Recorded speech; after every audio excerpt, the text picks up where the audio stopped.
चॅनलचे updates मिळवण्यासाठी कृपया @post मराठीला लाईक करा, शेअर करा आणि सबस्क्राइब करायला विसरू नका। काय आहे? काल मोठी घडामोड घडली। माणिकराव कोकाटे यांचे जे मंत्री जे पद आहेत ती काढून अजित पवारांना देण्यात आली। पीक खात्याचे मंत्री आता माणिकराव कोकाटे आहेत। राजीनामा अजूनही घेतलेला नाही, शुक्रवारपर्यंत कोणाला वाचवायचा प्रयत्न होता? ज्या विधानसभा अध्यक्षांनी राष्ट्रवादी काँग्रेस आणि शिवसेनेच्या 40 आमदारांच्या अपात्रतेच्या बाबतीमध्ये ज्या तडकाफडकी निर्णय घेतला, सुनील केदार यांच्या बाबतीत तडकाफडकी निर्णय घेतला, वेगळी केस नाही आहे। पण महाराष्ट्रातले अजित पवार गटाच्या एका मंत्र्याला 2 वर्षाची शिक्षा होऊन सुद्धा ते अद्याप मंत्रिपदावर कायम आहे। आणि त्यांच्या आमदारकीबाबत सुद्धा राहुल नार्वेकर यांनी जे विधान केलेलं आहे, कोर्टाची मूळ प्रत येऊ द्या, अशा कोणत्या मूळ प्रतीवरून त्यांनी इतरांवर कारवाया केल्या? कोणावर केल्या? या राज्यामध्ये भ्रष्टाचार सहन केला जाणार नाही, किंबहुना देशामध्ये, असे मोदी आणि फडणवीस सांगतात। आणि भ्रष्टाचाराला कशा प्रकारे ते उत्तेजन देत आहेत। भ्रष्टाचार आणि ड्रग्जच्या विळखामध्ये महाराष्ट्र सापडलेला आहे। आणि हे ड्रग्जचं रॅकेट फडणवीस कॅबिनेटच्या मंत्र्यांच्या घरापर्यंत पोचल्या तरी फडणवीस गप्प आहेत। महाराष्ट्राची तरुण पिढी ही ड्रग्जच्या विळखात पूर्णपणे फसली आहे। विद्यार्थी, कॉलेज, शाळा, आणि हे ड्रग्स पूर्वी बाहेरून येत होतं, आता महाराष्ट्रामध्ये त्याचे कारखाने उघडले जात आहेत। जी काय गुंतवणूक येणाऱ्या उद्योगाची हीच आहे का महाराष्ट्रात? जे फडणवीस सांगतात की महाराष्ट्रामध्ये मोठ्या प्रमाणामध्ये उद्योग येणार आहेत, गुंतवणूक येणार आहे, हे ड्रग्सचे कारखाने म्हणजे गुंतवणूक आहे का?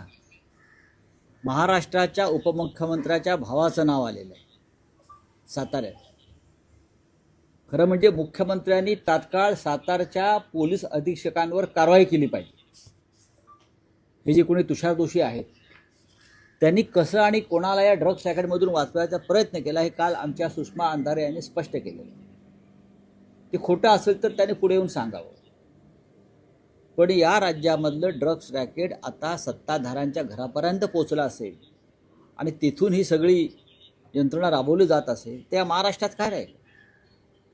बेगुमानपणे झाडं तोडली जात आहेत, हत्या होत आहेत, भ्रष्टाचार होतोय,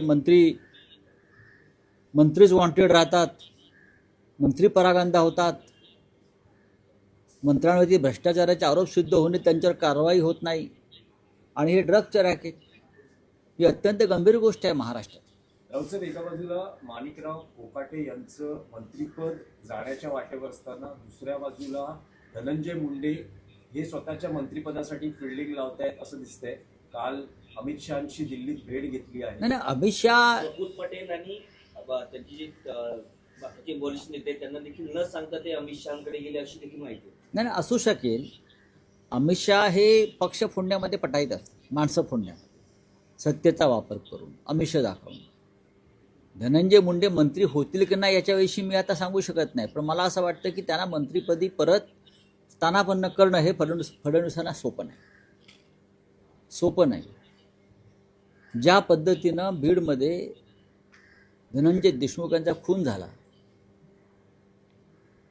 आणि त्याच्यामध्ये संतोष देशमुख, आणि त्याच्यामध्ये मुंडे यांचं समर्थन असलेल्या गुंडांच्या टोळ्या सहभागी होत्या, याच कारणासाठी त्यांना मंत्रिपदावरून जावं लागलं ना। मग ते कारण संपलं का? अजूनही वाल्मिक कराड जेलमध्ये आहे, अजूनही खटला संपलेला नाही। अशा वेळेला ज्यांच्यावरती गंभीर स्वरूपाचे आरोप आणि गुन्हे होते, अशांना परत मंत्रिमंडळात घेण्याचं पाप फडणवीस करतील असं मला वाटत नाही। 2 मंत्री फडणवीस मंत्रिमंडळातले भ्रष्टाचार आणि गुंडागर्दी या आरोपावरून जात आहेत किंवा गेले, हा या सरकारला लागलेला काळीमा आहे. 2 मंत्री गेले एकाच गटाचे. खरं म्हणजे शिंदे गटाचे असे असंख्य मंत्री आहेत, त्यांना तात्काळ बरखास्त केलं पाहिजे. पैशाच्या बॅगा दाखवतायत, पैसे मोजताना दिसत आहेत, असं असंख्य विषय आहेत. पण देवेंद्र फडणवीस टप्प्याटप्प्यानं गेम करतील, टप्प्याटप्प्यानं, आणि शेवटचा घाव ते मिंद्यांवरच घालतील, याची मला पूर्ण खात्री आहे. तुम्ही ड्रग्स प्रकरणाचा उल्लेख केलेला आहे, त्यामध्ये धनंजय मुंडे नंतर आता माणिकराव कोकाटे. नाही, कोकाटे ही हिट विकेट आहे. कोकाटे ही स्वतःच त्यांनी खड्ड्यात उडी मारलेली आहे. जर त्यांची केस आपण पाहिली, सदनिका लाटण्याची खोटी कागदपत्र देऊन, ती आताची नाही आहे ना, फक्त योग्य वेळी ती बाहेर आली. ते कसं फडणवीसांमध्ये नक्कीच आहे. नाही, पण राऊत साहेब अगदी शेवटच्या क्षणापर्यंत कोकाटेंना वाचवण्याचा सरकारचा प्रयत्न अजूनही सुरू आहे. पण तो का असावा असं तुमचं मत आहे? अजूनही सुरू आहे. आम्ही भ्रष्टाचारांना पाठीशी घालतो आणि शेवटपर्यंत त्यांच्या पाठीशी उभे राहतो, हा संदेश त्यांनी दिला. त्याच्यामुळे सर्व भ्रष्टाचारांनी, जे आमदार खासदार नेते आहेत भ्रष्ट, त्यांनी आमच्या पक्षात यावं, तुम्हाला पूर्ण संरक्षण मिळेल, हा तो संदेश आहे. तसं नसतं तर अमित शहा काल धनंजय मुंडेंना भेटले नसते. अमित शहा काल धनंजय मुंडेंना भेटले, हा सुद्धा तो संदेश आहे. काही करा आणि आमच्याकडे या, आम्ही तुमच्या पाठीशी आहोत. हा संदेश महाराष्ट्रात फडणवीस देत आहेत, हा संदेश दिल्लीमध्ये अमित शहा देत आहेत. ड्रग्स प्रकरणाचा तुम्ही उल्लेख केला, त्यामध्ये एकनाथ शिंदे यांचे सख्खे बाबा आहेत प्रकाश शिंदे, त्यांनी असं म्हटलंय की त्या ड्रग्स कारखान्याशी माझा काही संबंध. चौकशी व्हायला काय हरकत आहे? तुषार दोशी पोलीस अधीक्षक यांनी ज्या पद्धतीनं चौकशीतून आणि FIR मधून यांची नावं वगळलेली आहेत, काल मला वाटतं पुरेशी माहिती सुषमा अंधारे यांनी दिलेली, त्याच्यावर त्याने खुलासा केला पाहिजे. ड्रग्स रॅकेट आपल्या घरापर्यंत पोहोचला आहे, तुमची आता पळापळ चाललेली आहे. तुषार दोशी जे पोलीस अधीक्षक आहेत, त्यांचे कॉल रेकॉर्ड तुम्ही चेक करा. मंत्रालयातून आणि उपमुख्यमंत्रीच्या कार्यालयातून आणि नंदगिरीवरून किती आणि कसे फोन सातत्याने जात होते सातारच्या पोलीस अधीक्षकांच्या कार्यालयात, हे तुम्हाला कळेल. मग का धावाधाव का झाली? राऊतसाहेब, महाराष्ट्राच्या राजकारणात दोन्ही पवार आणि त्यांचे पक्ष एकत्र येण्याची एकूण प्रक्रिया किंवा तशी चर्चा जोरात आहे. तुमचं काय मत आहे? कारण शरद पवारांचा पक्ष फुटून अजित पवार बाहेर पडले, वेगळ्या घडामोडी महाराष्ट्रात घडल्या गेल्या 2-2.5 वर्षामध्ये. त्यानंतरही असं म्हटलं जातं की भाजपचा पराभव करण्यासाठी काही ठिकाणी हे पक्ष युती करणार आहे. आता भाजपचा पराभव अजित पवार कसे काय करणार? हिंमत आहे का? म्हणजे हा तर्कच मला पटत नाही की भाजपचा पराभव करण्यासाठी पवार एकत्र येतात. म्हणजे अजित पवारांचं, अजित पवार हे भाजपचा पराभव कसे करू शकणार, जे भाजपच्या युतीमध्ये आहेत किंवा भाजपच्या पालखीचे भुई आहेत, ते भाजपचा पराभव कसं करणार? काही तर्क पटतील अशा पद्धतीनं विधानं करणं गरजेचं आहे. हां, आम्ही राज ठाकरे व उद्धव ठाकरे एकत्र आहेत तो भाजपचा पराभव करण्यासाठी, कारण राज ठाकरे भाजपाच्या कोणत्याही गटात किंवा गोटात नाही, उद्धव ठाकरे नाही, आम्ही दोघे एकत्र आहोत. आमची भूमिका स्पष्ट आहे, भाजपचा पराभव करायचा आहे. पण अजित पवार हे भाजपचा पराभव कसा करतील? एकनाथ शिंदे भाजपचा पराभव कसा करतील? लगेच तुरुंगात जातील. हे तो विचार जरी मनामध्ये आणला, आम्ही तुमच्या विरुद्ध उभे राहू, हे अमित शहाचे पक्ष आहेत. नाही, पण राऊत या साहेब, काळात जे राऊत पक्ष- साहेब, नवामालिकांचा सातत्याने विरोध केला जातोय. धनंजय मुंडे दिल्लीत जाऊन अमित शहाना भेटतात, मात्र महायुतीच्या ज्या इथे बैठका हां. होतात तिथे राऊत साहेब, नवामालिकांचा विरोध केला हे- जातो. हे- नाही, नवाब मलिक हा विषय त्यांचा अंतर्गत विषय. राऊत साहेब, हे तुम्हाला प्रताप तरी- सरनाईक म्हणाले की जर भाजप शिवसेनेची युती झाली नसती तर आमच्यातले अनेक नेते बाहेर फुटले असते, असं त्यांनी जाहीररित्या हे विधान केलेलं आहे, वक्तव्य केलं. एका बरोबर आहे. भारतीय जनता पक्ष हा एकनाथ शिंदेचा पक्ष पूर्णपणे गिळणार आहे. आता नाही तर उद्या, पण विधानसभा निवडणुकांच्या आधी एकनाथ शिंदे यांचा पक्ष हा अस्तित्वात असेल की नाही याच्याविषयी माझ्या मनात पहिल्यापासून शंका आहे. नाही, राऊतसाहेब, हे तुम्हाला तरी पटतं का? कारण इतक्या वर्षाचं राजकारण तुम्हीही बघितलं आहे, शरद पवारांना तुम्हीही स्वतः फार जवळून ओळखता. पवारांनी अजित पवारांशी स्थानिक स्वराज्य संस्थांमध्ये युती करणं तुम्हाला कितपत पटतं जेव्हा नाही पक्ष शरद कोणी- नाही असं आहे की अजित पवारांशी युती करणं म्हणजे भाजपशी हातमिळवणी करणं असं मी मानतो. अजित पवार हे भाजपचे हस्तक आहेत. त्यांच्याबरोबर कोणत्याही प्रकारची युती करणं हे माझ्या आकलनाप्रमाणे भारतीय जनता पक्षाचे हात बळकट करण्यासारखं आहे. कारण अजित पवार हे काही झालं तरी अमित शहा आणि भारतीय जनता पक्षाच्याच पाठीशी उभे राहतील. ही त्यांची व्यक्तिगत मजबुरी आहे, त्यांच्या कुटुंबाची मजबुरी आहे. फार मोठ्या तात्विक विचाराने गेलेले नाहीत, ते स्वतःची आणि आपल्या कुटुंबाची कातडी वाचवण्यासाठी गेलेले आहे. पण तुम्ही आज शरद पवारांना भेटता, काय नेमकं कारण आहे की ही युती होते त्या संदर्भात तुम्ही नाही तुमची मतं व्यक्त करणार आहात? अनेक विषयांवर चर्चा होईल. बरेच दिवस त्यांना भेटलो नाही आजारपणात, ते सातत्यानं मला फोन करत होते, चौकशी करत होते. पण हे जे विषय आहेत या विषयावर मला नक्कीच त्यांच्याशी चर्चा करायला आवडेल. मुंबईत सोबत येत आहेत. मुंबईत शरद पवारांचा पक्ष सोबत येतो, कारण कालही बैठक झाली, त्यात ते सकारात्मक आहेत ठाकरे बंधू. नक्कीच आहेत, आम्ही त्याच्याविषयी नक्की विचार करू. पण आता नाशिक असेल, पुणे असेल, अनेक ठिकाणी आम्ही त्यांच्याबरोबर आहोत. कदाचित ठाण्यामध्ये होईल, नाशिकमध्ये काल त्यांच्या पक्षाशी चर्चा झालेली आहे. त्यांच्या स्थानिक नेते आमच्या लोकांशी चर्चा करत होते.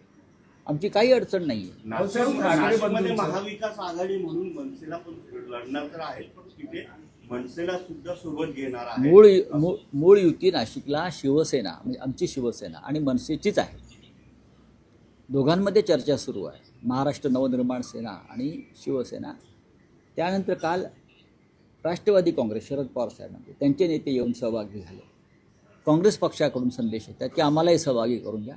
त्याच्यामुळे आमचे स्थानिक नेतृत्व जे आहे ते त्याच्यावर चर्चा करतायत एकमेकांशी. ठाकरे बंधू शिवसेनेचा महापौर युतीचं कोणाचा होणार, मनसेचा का शिवसेनेचा आपल्या, त्याबाबत काय काही ना, वेळ आहे ना अजून. शिवसेना महापौर पदाचा विचार कशा करत? महापौर हा शिवसेना आणि मनसे आघाडीचाच होणार, ठाकरे बंधूंचाच होणार आणि तो अस्सल मराठी होणार आणि तो शिवसैनिक होणार. साहेब, ठाकरे बंधू युतीचं काही काल फायनल झालं का? कारण तुम्ही म्हणाला होईल ना. की आजची अंतिम बैठक असेल हो. आणि मूळचं स्वरूप होईल. काल उशिरापर्यंत चर्चा संपली असणार, आता कळेल मला. अधिकृत घोषणा कधी होईल? होईल आता एकदम. शिवसेना शिंदे पक्षाचे आमदार मंगेश कुडाळकर यांनी निधीचा गैरवापर केल्यामुळे राऊत साहेब, एक महाराष्ट्रातला गंभीर विषय आहे. राऊत साहेब, एका शेतकऱ्याला कर्जफेडीसाठी आपली किडनी विकावी लागली. हे अत्यंत गंभीर आहे प्रकार ना. महाराष्ट्रात उघडकीस आले. आहे आज ना. सामना संपादकीय आहे ना, किडनी विकावी लागते आणि राज्याचे मुख्यमंत्री म्हणतात सगळं आलबेल आहे. केंद्र सरकार मनरेगासारख्या योजना जवळजवळ बंद करण्याच्या मार्गावर आहे. रामजीच्या नावानं योजना चालणार नाही. सरकारला शेतकऱ्यांची चिंता नाही. आतापर्यंत हे सरकार आल्यापासून 1500च्या वर शेतकऱ्यांनी आत्महत्या केलेल्या आहेत. एक किडनी विकण्याचं प्रकरण समोर आलं आहे, पण असे असंख्य प्रकरण आहे.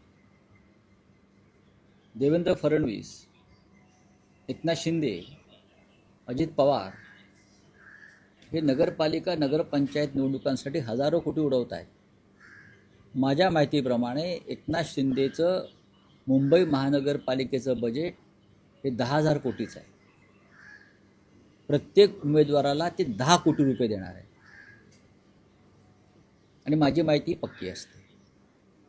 विचार करा, नगरसेवक फोडण्यासाठी 5-5 कोटी रुपये आधी दिले आणि आता निवडणुका लढण्यासाठी 10-10 कोटी देणार. आणि महाराष्ट्रामध्ये शेतकरी कर्ज फेडण्यासाठी खाजगी सावकाराकडे कर्ज फेडण्यासाठी आपली किडनी विकतो. यांना लाज वाटली पाहिजे. मुख्यमंत्र्यांना आणि उपमुख्यमंत्र्यांना लाज वाटली पाहिजे या गोष्टीची. त्यांच्या राज्यामध्ये प्रजा जन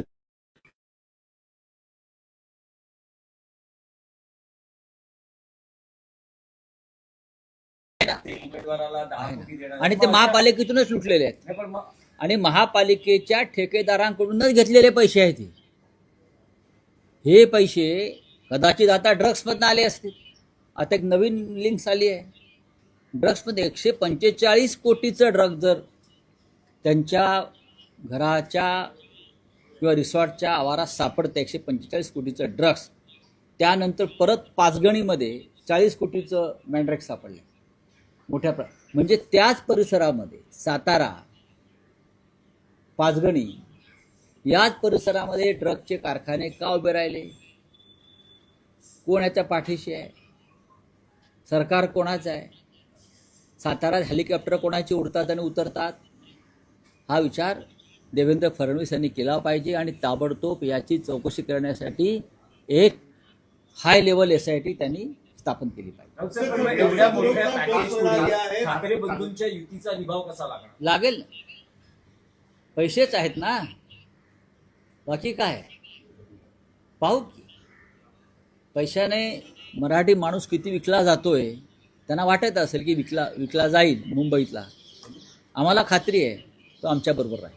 कारण सर, आजकाल मंत्रिमंडळात आजकाल हे तुमच्यावरनं टीका करतायत, वेगळ्याच टीका करतायत. तुमच्यावर देखील त्यांनी करूया. करून टीका केली आहे. करू द्या. ते सांस्कृतिक मंत्री आहेत, त्यांना साहित्य, कला, कविता याच्याविषयी त्यांनी सातत्यानं अभ्यास केला पाहिजे. साहित्य संमेलनं, कवी संमेलनं यात त्यांनी सहभागी व्हायला पाहिजे. सांस्कृतिक उत्सव, चित्रपट उत्सवात त्यांनी सहभाग घेतला पाहिजे. आणि त्यांना कविता आवडतात, मला माहिती आहे, माझे मित्र आहेत ते. त्यांचं वाचन फार दांडगं आहे. कदाचित ती आता कविता आमच्यावर करायला लागले असेल तर त्यांना साहित्य अकादमीच्या पुरस्कारासाठी आम्ही शिफारस करू, किंवा राज्याचा पुरस्कार राज्य शासनाचा नक्की मिळेल त्यांच्या पुस्तकांना, कारण हल्ली वशिल्यावरच चालते सगळं राज्यात. चला, धन्यवाद. हाँ, महाराष्ट्र में उप मुख्यमंत्री एकनाथ शिंदे के भाई के रिसोर्ट में 145 करोड़ का ड्रग्स मिला है और उसको बचाने की कोशिश चल रही है. जहां से डिप्टी CM शिंदे आते हैं उस पूरे इलाके में ड्रग्स का बड़ा कारोबार फैल गया है और उनकी पूरी लिंक्स शिंदे के घर तक पहुंच गई. क्या करते हैं गृह मंत्री देवेंद्र फडणवीस जी, मुझे बताइए. यही ड्रग्स का पैसा महाराष्ट्र की राजनीति में आया है और यही ड्रग्स के पैसे से विधायक और सांसद को खरीदा गया है और चुनाव लड़ा जा रहा है. अमित शाह जी ने, जो गृह मंत्री है देश के, पूरे देश से ड्रग्स को खत्म करने का ऐलान किया है ना. तो जो व्यक्ति आपको मिलने को आता है हमेशा और आप उनको आशीर्वाद देते हो, एकनाथ शिंदे, उनके घर तक ये ड्रग्स का रैकेट पहुंचा है. क्या करेंगे राज्य के गृह मंत्री फडणवीस और देश के गृह मंत्री अमित शाह, मुझे बताइए. Thank you.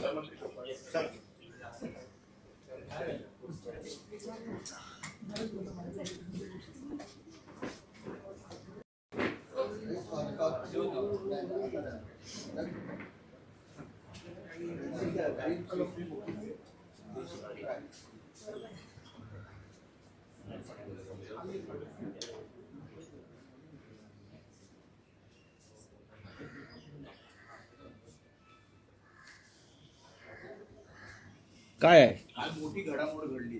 माणिकराव कोकाटे यांचे जे मंत्री जे पद आहेत ती काढून अजित पवारांना देण्यात आली. पिंक खात्याचे मंत्री आता माणिकराव कोकाटे आहेत. राजीनामा अजूनही घेतलेला नाही. शुक्रवारपर्यंत कोणाला वाचवायचा प्रयत्न होतो. ज्या विधानसभा अध्यक्षांनी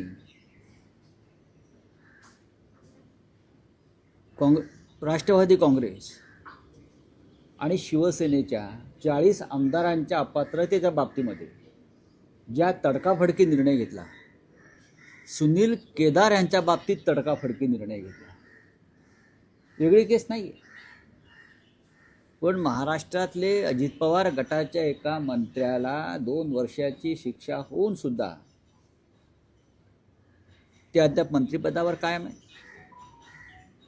आणि त्यांच्या आमदारकीबाबत सुद्धा राहुल नार्वेकर यांनी जे विधान केलेलं आहे, कोर्टाची मूळ प्रत येऊ द्या, अशा कोणत्या मूळ प्रतीवरून त्यांनी इतरांवर कारवाया केल्या? कोणावर केल्या? या राज्यामध्ये भ्रष्टाचार सहन केला जाणार नाही, किंबहुना देशामध्ये, असे मोदी आणि फडणवीस सांगतात. आणि भ्रष्टाचाराला कशा प्रकारे ते उत्तेजन देत आहेत. भ्रष्टाचार आणि ड्रग्सच्या विळखामध्ये महाराष्ट्र सापडलेलं आहे. आणि हे ड्रग्सचं रॅकेट फडणवीस कॅबिनेटच्या मंत्र्यांच्या घरापर्यंत पोचल्या तरी फडणवीस गप्प आहेत. महाराष्ट्राची तरुण पिढी ही ड्रग्सच्या विळखात पूर्णपणे फसली आहे. विद्यार्थी, कॉलेज, शाळा आणि हे ड्रग्स पूर्वी बाहेरून येत होतं, आता महाराष्ट्रामध्ये त्याचे कारखाने उघडले जात आहेत. जी काय गुंतवणूक येणाऱ्या उद्योगाची हीच आहे का महाराष्ट्रात? जे फडणवीस सांगतात की महाराष्ट्रामध्ये मोठ्या प्रमाणामध्ये उद्योग येणार आहेत, गुंतवणूक येणार आहे, हे ड्रग्सचे कारखाने म्हणजे गुंतवणूक आहे का? महाराष्ट्राच्या उपमुख्यमंत्र्याच्या भावाचं नाव आलेलं आहे साताऱ्यात. खरं म्हणजे मुख्यमंत्र्यांनी तात्काळ सातारच्या पोलीस अधीक्षकांवर कारवाई केली पाहिजे. हे जे कोणी तुषार दोषी आहेत त्यांनी कसं आणि कोणाला या ड्रग्स रॅकेटमधून वाचवायचा प्रयत्न केला हे काल आमच्या सुषमा अंधारे यांनी स्पष्ट केलेलं. ते खोटं असेल तर त्यांनी पुढे येऊन सांगावं. पण या राज्यामधलं ड्रग्स रॅकेट आता सत्ताधाऱ्यांच्या घरापर्यंत पोचलं असेल आणि तिथून ही सगळी यंत्रणा राबवली जात असेल त्या महाराष्ट्रात काय राहील? बेगुमानपणे झाडं तोडली जात आहेत, हत्या होत आहेत, भ्रष्टाचार होतोय, मंत्रीच वॉन्टेड राहतात, मंत्री परागंदा होतात, मंत्र्यांवरती भ्रष्टाचाराचे आरोप सिद्ध होणे त्यांच्यावर कारवाई होत नाही, आणि हे ड्रग्सचं रॅकेट ही अत्यंत गंभीर गोष्ट आहे महाराष्ट्रात. राऊत, एका बाजूला माणिकराव कोकाटे यांचं मंत्रिपद जाण्याच्या वाटेवर असताना दुसऱ्या बाजूला धनंजय मुंडे हे स्वतःच्या मंत्रिपदासाठी फिल्डिंग लावतायत असं दिसतंय. काल अमित शहांची दिल्लीत भेट घेतली आहे. नाही, अमित शहा प्रफुल्ल पटेल आणि त्यांची जे बाकीचे वरिष्ठ नेते त्यांना देखील न सांगता ते अमित शहाकडे गेले अशी देखील माहिती. नाही, असू शकेल. अमित शहा हे पक्ष फोडण्यामध्ये पटाईत असतात, माणसं फोडण्यात, सत्तेचा वापर करून, आमिष दाखवून. धनंजय मुंडे मंत्री होतील की नाही याच्याविषयी मी आता सांगू शकत नाही, पण मला असं वाटतं की त्यांना मंत्रिपदी परत स्थानापन्न करणं हे फडणवीसांना सोपं नाही. ज्या पद्धतीनं बीडमध्ये धनंजय देशमुखांचा खून झाला आणि त्याच्यामध्ये संतोष देशमुख, आणि त्याच्यामध्ये मुंडे यांचं समर्थन असलेल्या गुंडांच्या टोळ्या सहभागी होत्या, याच कारणासाठी त्यांना मंत्रिपदावरून जावं लागलं ना. मग ते कारण संपलं का? अजूनही वाल्मिक कराड जेलमध्ये आहे.